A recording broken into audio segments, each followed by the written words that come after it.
in Munich now. So with Bayern and Munich, only Scottish fans will know who that meant to be. But anyhow, Brexit. Just thought I'd give a brief explanation of what it is. Basically, in the Second World War, Britain won that war. Hitler tried to unite Europe under his ideology. Right, well, it wasn't nationalism, right? But his ideology was sanctioned by the Vatican. Everybody knows that. Everybody knows that Hitler visited Rome. Hitler took all his knowledge of the Jesuit handbook, as he said himself. So when Europe wasn't united under Hitler, this whole Brexit thing is a total joke because Britain won the war. Britain never voted to be in Europe. You know, as a geographical situation, it's a map of Europe. Yes, Britain are in Europe, but not politically. Now, Britain never wanted a united Europe. And so when Britain won the Second World War and never voted to go in a united Europe, the whole Brexit thing is, to most people, you know, most countries have not voted to get into, you know, a united Europe and to use the euro. Nobody voted for it. I can't even think of one country, maybe Germany, I don't know, but otherwise, no one did. And Britain won the war, right? So it was Edward Heath, I believe, who led Britain into Europe. Somehow the politicians voted themselves in.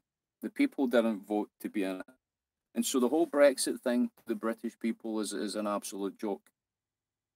And I'm not sure if I know the American president is in Scotland playing golf, so he's in Britain. So, and I know there was a Brexit rally and a Free Tommy rally as well, and they're exposing, you know, Islam for what it is.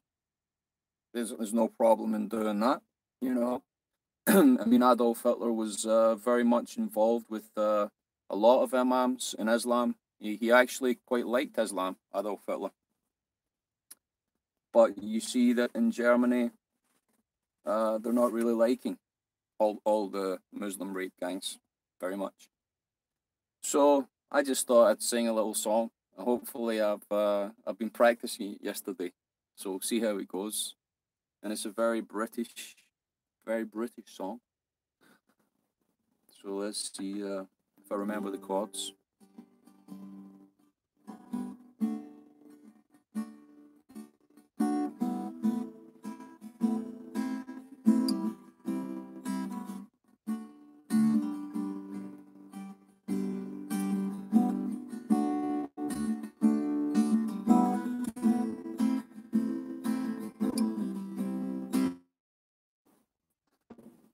All right, I'm not sure if it's completely in tune. I believe it was Edward Heath who really started to push Britain and Europe. And it's never used the euro as a currency, Great Britain.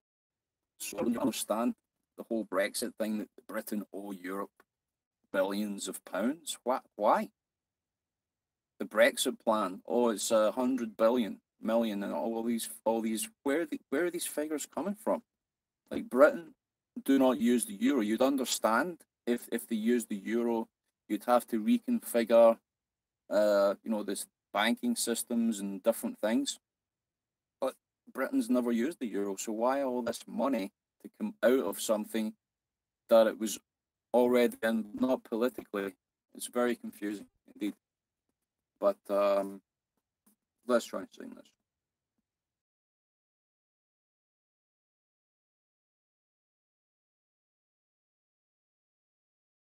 Maybe I don't really want to know how you got in gross. Is that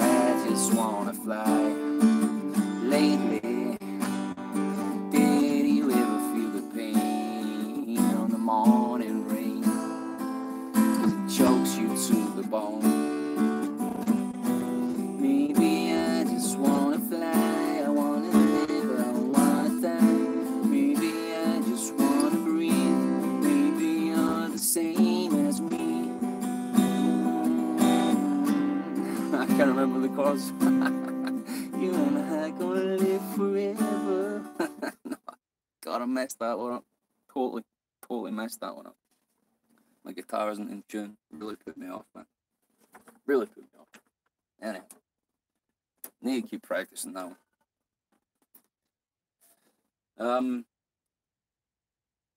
Yeah, geographically, Britain is in Europe, and I did a video about people as they move through Europe. The Celts really, most of them from the west, they moved through Spain and France and Ireland. The Scots came from Ireland and over to the west of Scotland, whereas in the east was mostly inhabited by Picts, who came from the Scythian people. Now, both of these peoples are mentioned in the Scottish Declaration of Independence. And I think the Scythian people originally came from, the region of what we know today as Turkey, round about that region, because you read the Galatians were part of the Scythian people and part of the lost tribes of Israel, some of them. And also the Scots, I believe, could also have been from some of the lost tribes of Israel. Their path, if you study where the Celts came from, they were in Israel, or they were around the Middle East, and they left standing stones, just as Israel did. Israel used to erect standing stones, which went against God's law. But, for example, you can find them around the real Red Sea crossing, which is between which is between Egypt and Arabia. Okay. And I think the standing stone is in the Arabian side, which Ron Wyatt found. And but the Celts generally made these standing stones, and you can see them all the way right throughout that region, all the way down through North Africa, Spain, France, Ireland, Scotland.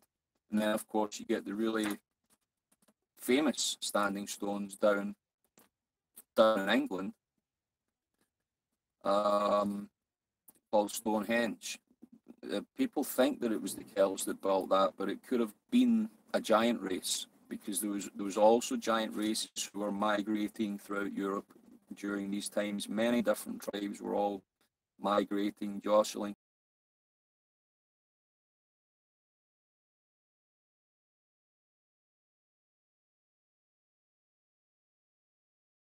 Or who make up Scotland.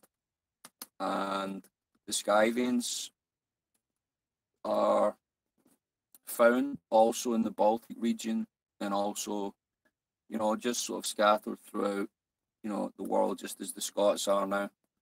Scattered, North America and Australia and everywhere like that. Most of the migration came from the west of Scotland. The east of Scotland, I would say, if you're talking about Illuminati, if you want to talk about Illuminati schools, there's one actually very, very close to Aberdeen. So I don't know if that's the reason why Donald Trump built his golf course up there. I know that's where his family was from. But one of the most prominent sort of Illuminati schools, occult schools, are up there in that region. And also in Edinburgh, I think that a lot of what you might call Knights Templar families, there's a lot of banking families that set up there, built Roslin Chapel. And one of these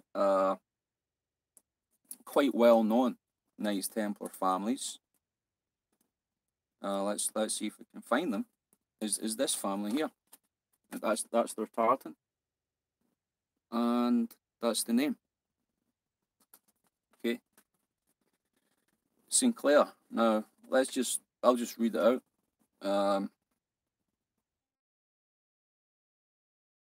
This one. Okay, now the Normans, I believe, were from around Scandinavia, but I'm not entirely certain. I could be wrong on that.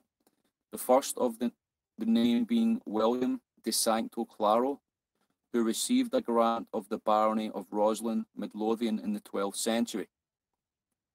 Sir Henry Sinclair of Roslin supported Robert the Bruce, and his son Sir William accompanied Sir James Douglas with the Heart of Bruce and died fighting the Moors in Spain. All this is political, of course. You see the jostling for position of a lot of these clans in Scotland, and don't think for a second that because someone, did something heroic, that's it's very, very complicated politically as it is now. Probably a perfect time for an antichrist to arise, a sort of anti-hero. Hallelujah.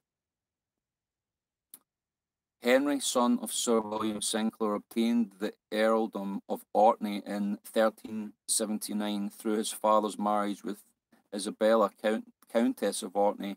William III Earl founded Roslin Chapel in 1446 and received the earldom of Caithness 1455, 1470. The earldom of Orkney, which had previously been held from King Hako, was purchased from the Sinclairs by James III. Purchased. So they were a wealthy family. The Earls of Caithness, they were, what you might call aristocracy. Were engaged in a long succession of feuds with the Sutherlands and the Guns. Now, the Sutherlands and the Guns are quite linked with my own clan, and I know that my own clan were at war with the Sinclairs, and oftentimes it was just one of the branches, which I will explain. And George VI Earl, being deeply in debt, granted a disposition of his title and estates to Sir John Campbell of Glenorchy. Sorry. The Earl died without issue, and Campbell took possession of the estates in 1676. Okay, so Campbell then is linked with the nobility, with the Knights Templars, which today I know one or two Campbells that they do get help from these people. They know what they're doing. His claim to the title was disputed by George Sinclair of Case.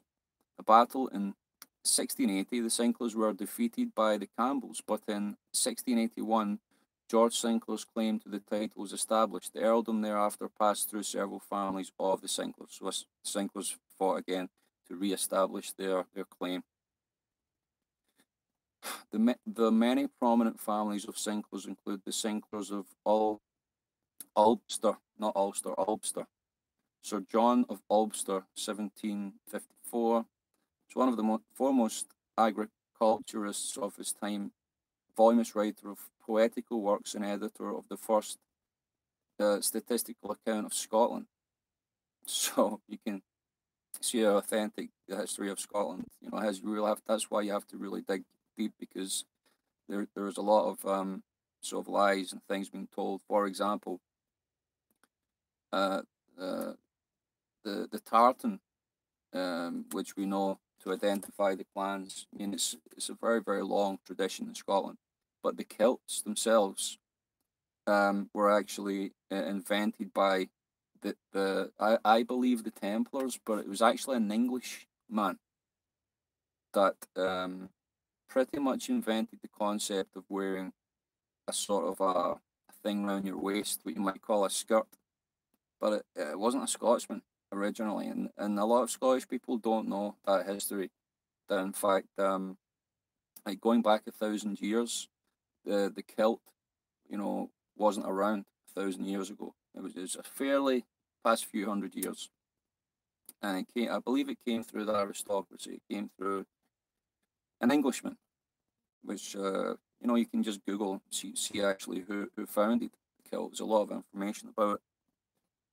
The Sinclairs of Argyllshire in the west of Scotland, known as Clan na Céarda, or craftsmen, do not appear to be connected with the Sinclairs of the north. You see, now I think I've done videos before. I've got a map of Scotland where the Sinclairs owned land right up the north tip of Scotland, and the Normans really attacked Britain in a lot of different parts. But you must understand that Britain is made up of Vikings, Normans, Celts, you know, Picts. The list goes on. Brits as well was one of the established tribes and counted as a Celtic tribe actually. So there's dozens of different tribes and so-called nationalities within Britain. Arguably, the name Britain is a little Hebraic as well. You know, the Hebrides, it's Hebraic language. Gaelic, Scottish and Irish Gaelic are a Semitic language. They're very closely connected with more with Hebrew and other Semitic languages rather than the Germanic languages that they speak in Holland and Germany and England, etc., etc. So you must understand these things.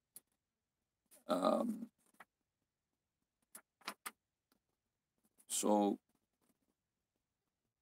this is a very interesting book. This is Sutherland's, which were, I believe, a neighbour, one of my clan neighbours. It's interesting, but they were not believed to be involved in Knights Templar because they were feuding with the Sinklers, as were the Guns, as were some other ones.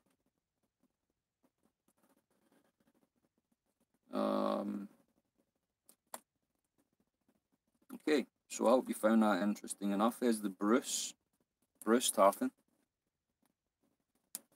I'll just read out, I believe the Bruce were from French origin, but we'll just read out.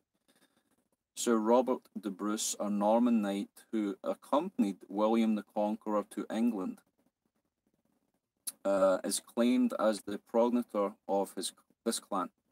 The connection of the Bruce, B-R-U-S, family with Scotland originated with Robert de Bruce, was companion at arms to Prince David, later King David I, during his stay at the court of Henry I of England. Bruce received from King David a grant of the lordship of Annandale.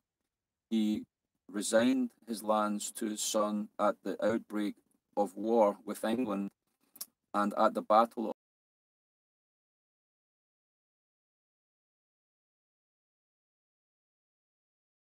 the elder Bruce fought for the English army. He is said to have taken his son prisoner. What? Robert, well, I guess that's a way to that you can spare your family's life is fight for the enemy. If they're tipped to win, fight for the enemy, and then when they capture your family, make sure that you don't kill them. So maybe he's quite smart, you know. I don't know. Robert IV, Lord of Annandale, married a niece of William the Lion, William the Lionheart, and on this marriage was based the subsequent claims of the family of Bruce to the throne of Scotland. Robert VI, Lord of Annandale, 1st Earl of Carrick, maintained his claims but fought on the English side at the Battle of Dunbar. He died in 1304. His eldest son, Robert, 7th Lord of Annandale, 2nd Earl of Carrick, was born in 1274. He was the famous King Robert the Bruce, the victor at Bannockburn in 1314, who after a fierce struggle gained the independence of Scotland, acknowledged by the Treaty of Northampton in 1328. It's interesting. He died in 1329 at Cardross and was buried in Dunfermline. His heart, which was carried by Sir James Douglas, reached Spain on its way to the Holy Land, but owing to the death of Sir James, was brought back to Scotland and buried at Melrose. From the Bruces of Clackmannan are descended the Earls of Elgin. Another piece of information that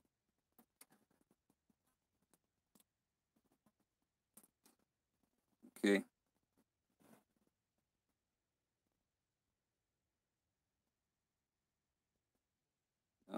Just reading about the Inverness skirts, which we know today as kilts, which appear in the 1850 figure. So again, it's a recently. This is a new thing. Like going back hundreds of years in Scotland, they wouldn't have worn kilts. Yes, they wore tartan, but not Celts. And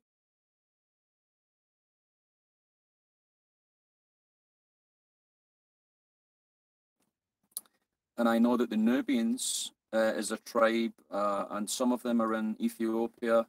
And I met them when I was in Ethiopia, and they wear tartan, but they don't wear kilts.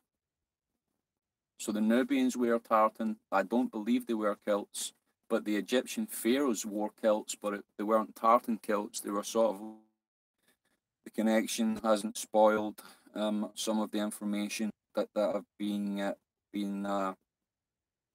reading out.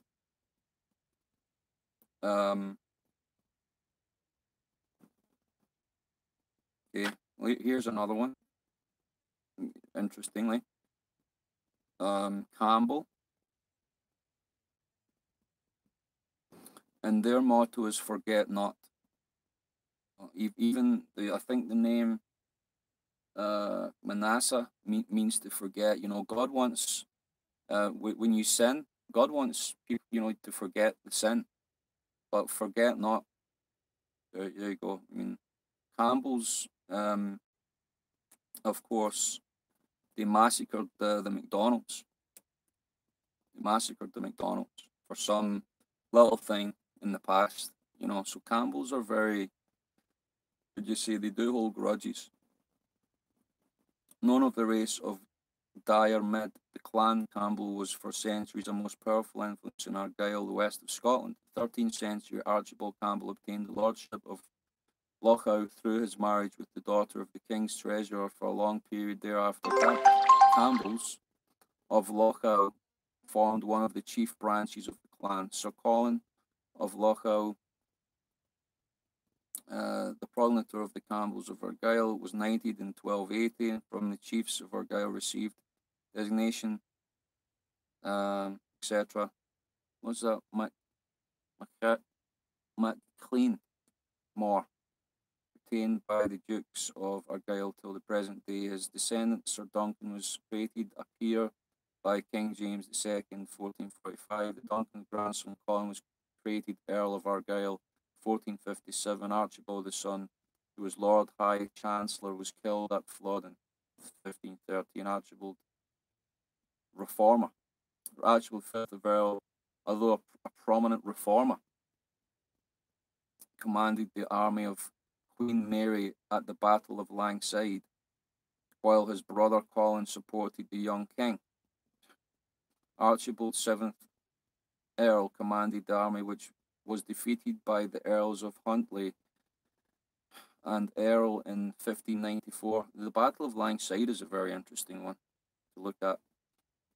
I think there's some very good paintings about that in Glasgow if you travel to near the Hampden area. I think where the old Victoria Hospital is, near Hampden. I think there's some good paintings in the library there.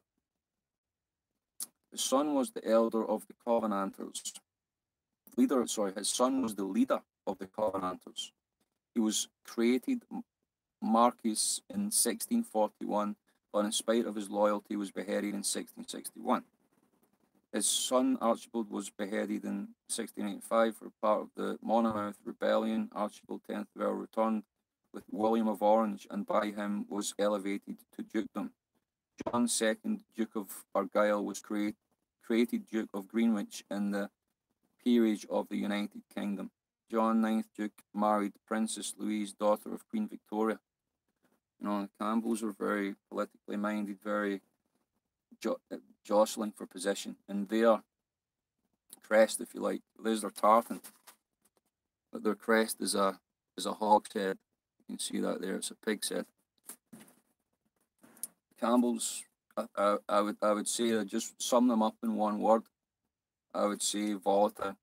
Just volatile. 1 minute they're over here, next minute they're over here. I don't think they have any real direction. And then there's another branch of the Campbells here, which again seems to be very high up in the aristocracy, the Campbells. Who's the last Prime Minister again? It wasn't Campbell, was it? What's his name again? Let me just check that one. Yeah, it was Cameron, not Campbell, sorry. It's Cameron of Iraq. Cameron of. So let's just look at the general Cameron here.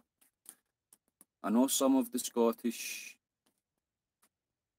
names and tribes made pacts with the devil, and they wrote about this in poetry about certain others of the tribes. I know the MacLarens was one of them, and I know one or two other ones I've read about. That doesn't mean again to say that all of them are wicked, you know, whatever, but it just means that certain branches of them definitely are. The clan of Cameron described as fiercer than fierceness itself, you know, where the McLaren, the whole, you know, racing outfit of you know, they make the racing cars and all that stuff. Fiercer than fierceness itself, Cameron, right? Well, that doesn't really sum up our last Prime Minister.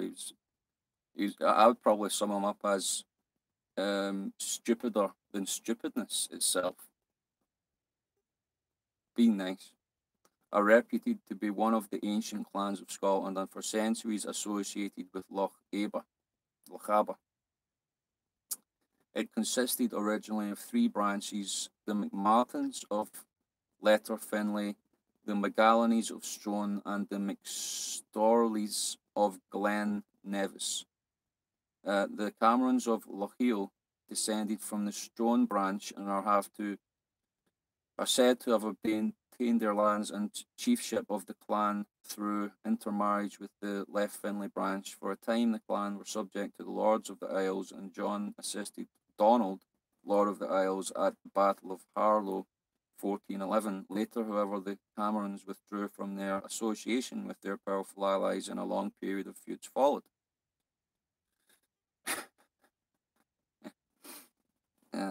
Yeah. A notable chief was Sir Ewan of Lochiel, born in 1629, who was received in London by King Charles II in 1660 and was knighted in 1680. He fought at Kilcranky 10 years later. The Camerons were always strong adherents of the Stuarts, and Sir Ewan never submitted to Cromwell, so they must have been Catholics. When too old for military service, Sir Ewan in 1715 sent the clan under his son to help the Earl of Mar. Sir Ewan's grandson Donald, known as the Gentle Lochiel, joined Prince Charles in 1745 and will never be honoured as one of the outstanding personalities of the 45th. He escaped to France and died there in 1748. The family estates were fortified, but on their restoration under the General Act of Eminency of 1784, the Gentle Lochiel's grandson, Donald, 22nd chief, resumed possession. Auchencarry Castle is the home of the chief. Okay, so we can try and move on and read a little bit about the Stuarts. Now that'd be interesting, but I know that they were aristocracy from the go, and you know, they were an Illuminati family, the Stuarts. So try and find this the Wallace clan. Maybe we'll get to that. We'll try and find the Stuarts first. I don't even know if it's here.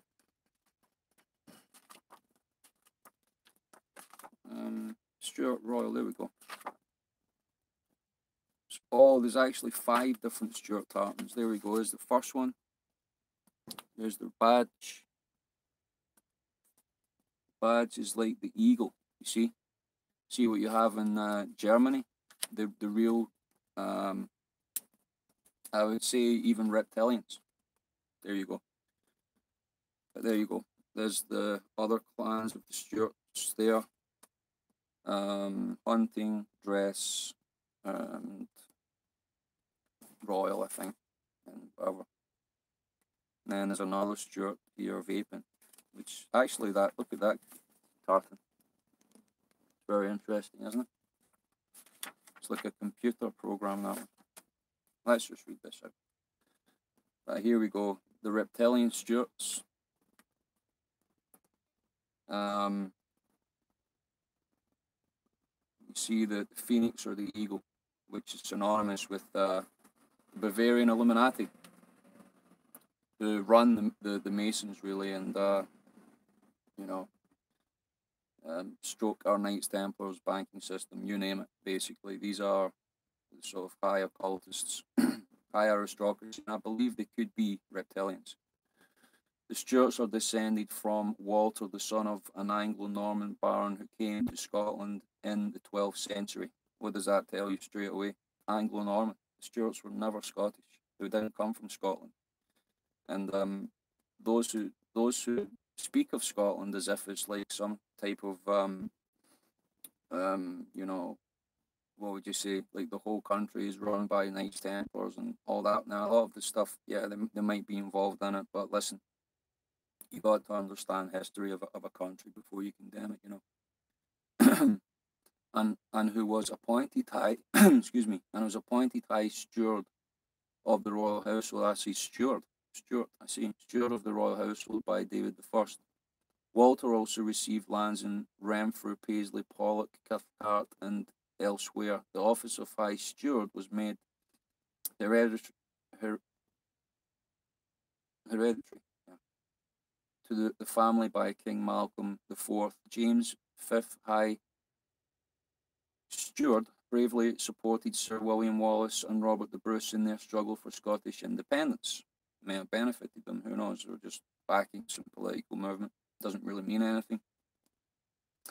Walter VI, High Steward, married Princess Marjorie, daughter of Robert the Bruce, and from them are descended the royal house of Stuarts.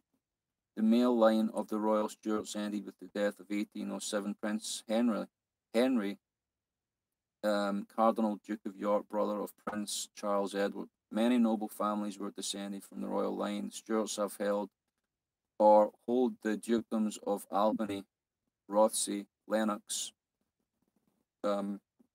Marquessate of Bute, and earldoms of Menteith, Angus, Athol, Strathearn, Carrick, Buchan, Galloway. Among other Stuart families were those Bonkle, Blackhall, and Greenock, Castle Milk, Balquhidder, Ascalon. How do you pronounce that? Achnachon, Ardshiel, Ardvorlick. I can't even pronounce it in a long language. Dalguys, Fastnacloich, Grand Thule, and Inver Nihil. The Royal Stuart tartan was always regarded as the personal tartan of the Royal House of Scotland and is now considered to be the royal tartan of H.M. Her Majesty, Queen.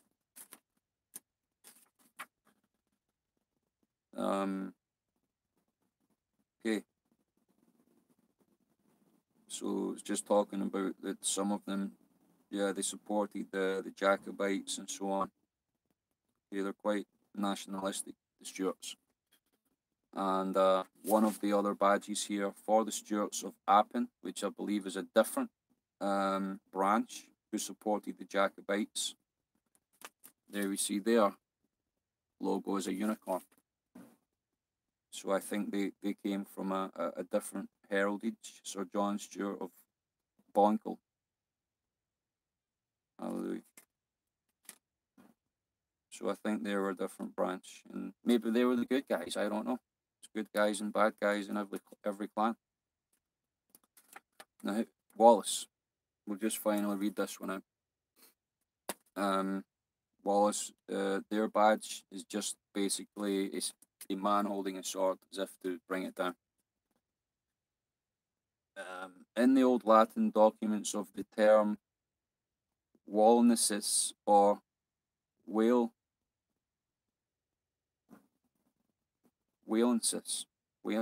was used to designate the Welsh.